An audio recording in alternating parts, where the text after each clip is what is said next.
Chef Steve Christensen, coming to you live from Aldersgate.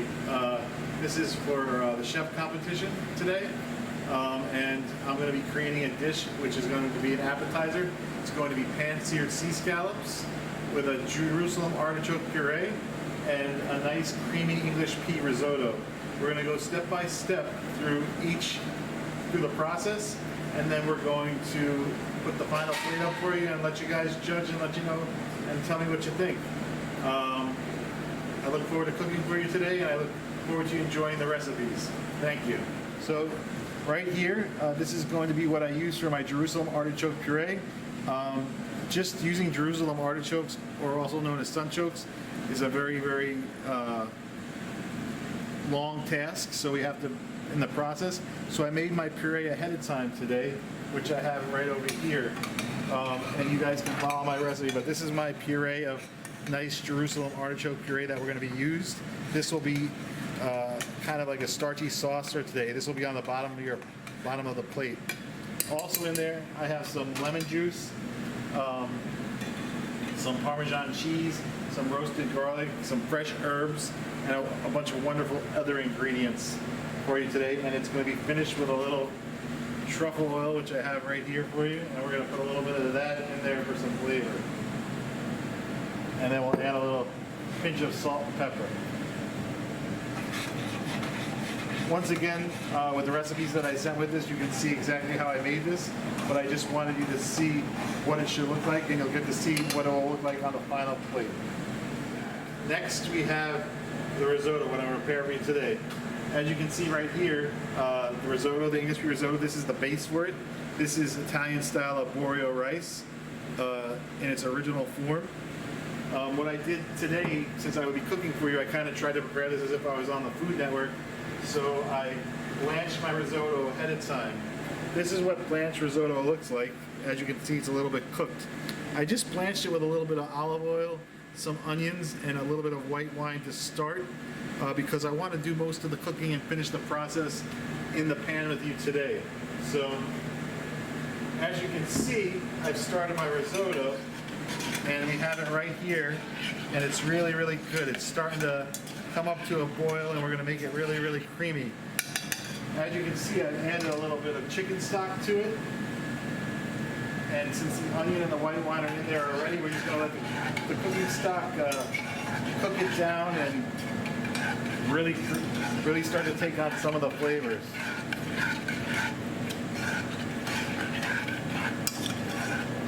And we're going to let this go for a few minutes until we get that nice creamy texture to it. And then we'll start to add some butter and some cheese to it. And then we'll finish it with a little bit of butter at the end and the English peas.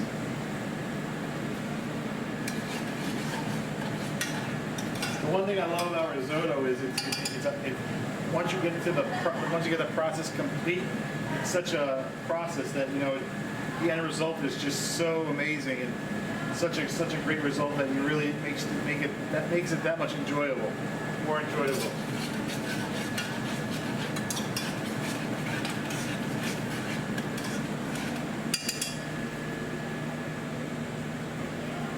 As you can see, I'm going to bring it over.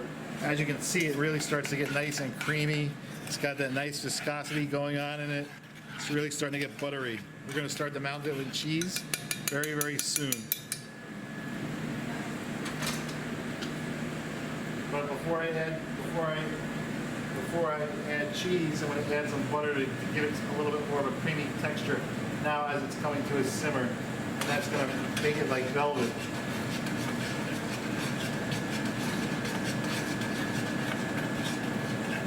As you can see right now, it's really got that nice velvety viscosity. It's going to be so creamy and rich when you get to taste it when it comes to the final plate.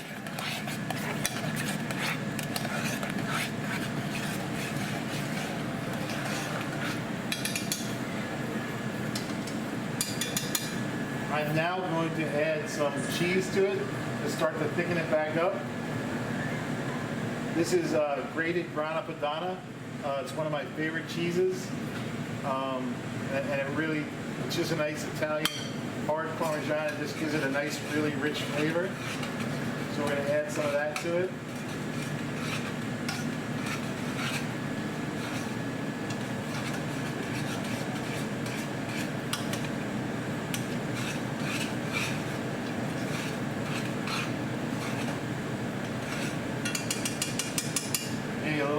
cheese. One of my favorite things in the world is cheese, so you can never, in a chef's mind, you can never have enough cheese. And then we'll add some salt and pepper to taste.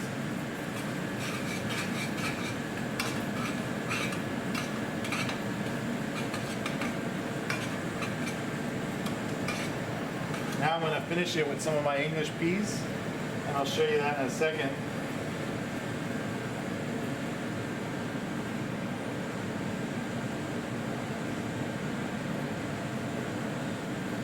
Now we're adding our nice English peas to it. It's just going to give it some nice color, and probably add a few more.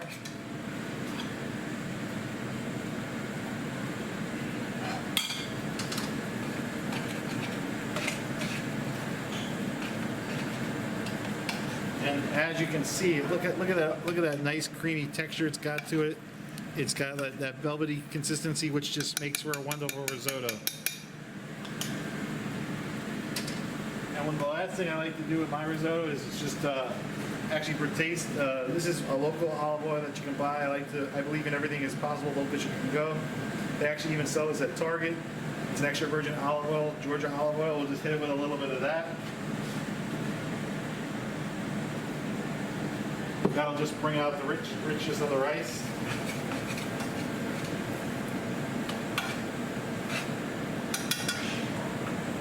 And now that's it for the risotto.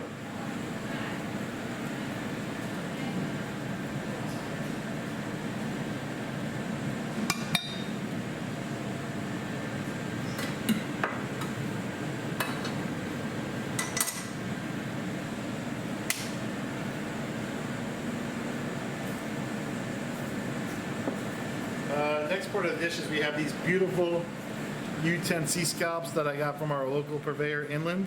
They're really, really nice. They're nice and plump.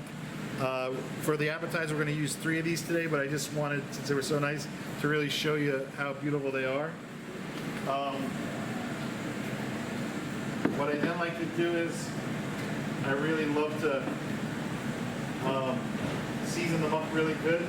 So we're going to season both sides of our scallops, and then we're going to get them in the pan once the pan's nice and hot.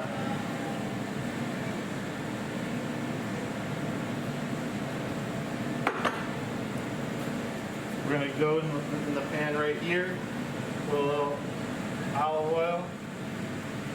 That pan's got to be really, really hot so it can get the really nice marks on the scallops. So I'm just going to move my oil around, get the pan nice and hot, and then I'll let you know when we're ready to go. But the scallops have been seasoned on both sides. They're going to take on the natural flavor from the olive oil, and it's going to really be a great dish. And then we're going to show you what it looks like at the end. And enjoy. 1 second as our pan gets hot. As it starts to smoke, which will be when we add our scallops to the pan. And I'm actually going to put a little bit more oil in there. I think I need a little bit more. So.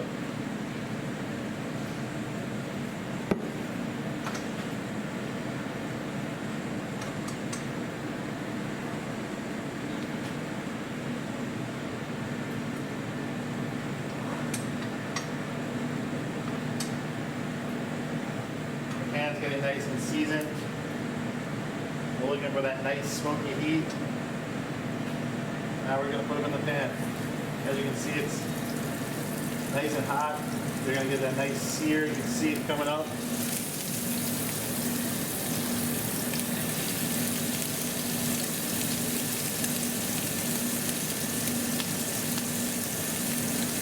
And we're just going to let them go. We're going to let them go until they get that nice golden brown color. And you'll see that as we flip it over.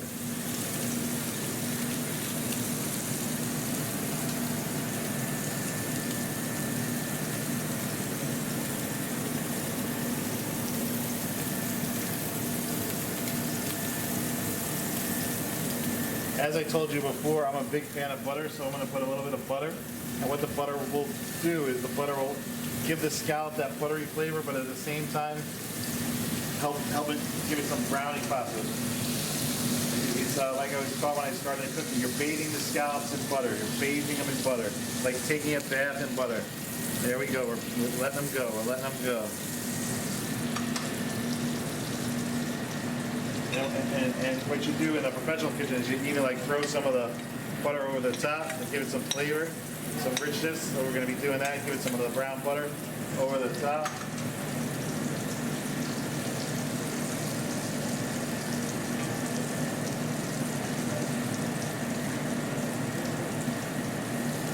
And as you can see, you have that beautiful sear on the scallops as it's coming off the flame.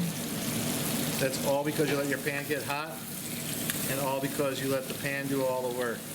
You have that beautiful sear on the scallops. And we're gonna let it go. We're gonna keep throwing in some butter over there. Beautiful, beautiful. That brown butter is really gonna give it some richness.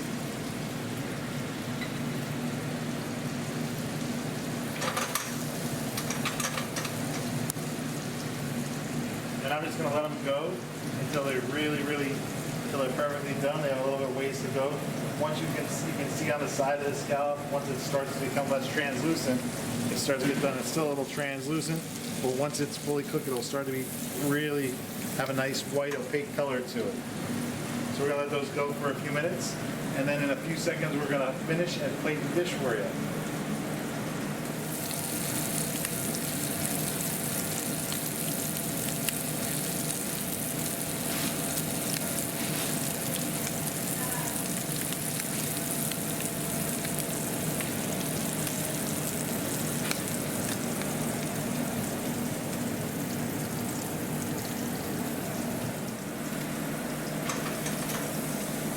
As you can see, they're just about done. Now it's time to plate.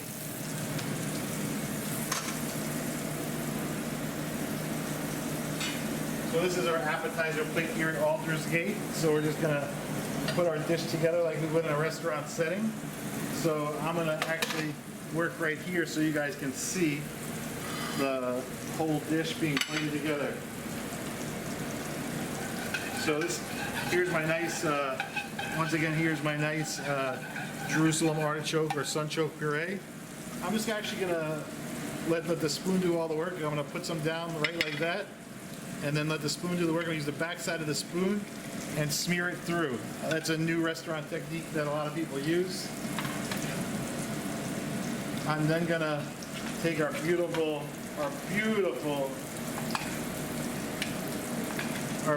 nice English pea risotto and place it down right here. Once again, letting the spoon do all the work.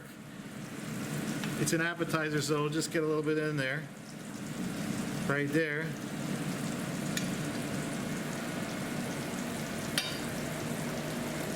And then we'll finish right here with our scallops. Like I said, it's an app. So I like to use 3. We have our beautiful scallops right there. Look at that.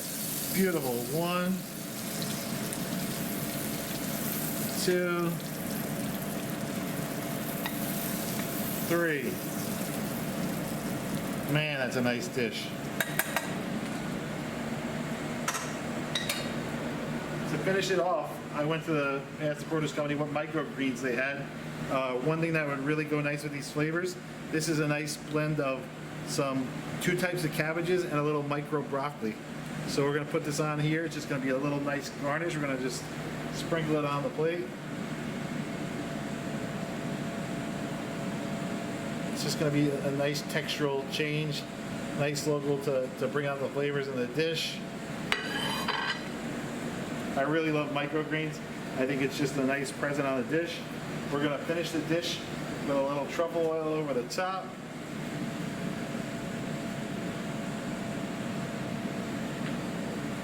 Just a little drip. And then a little extra virgin olive oil for taste.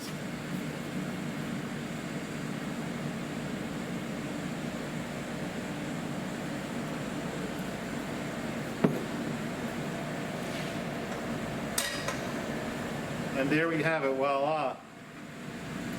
The beautiful Aldersgate scallops. I'm about to sit down and have me a glass of wine. And now it's time to go sit down and have my meal with a nice glass of white wine and some scallops. I wish we could have done this in person this year, but we're happy to be doing Chef Wars, and I hope you enjoy my dish. Please share and enjoy your recipes at home, and have a glass of wine with me. Cheers.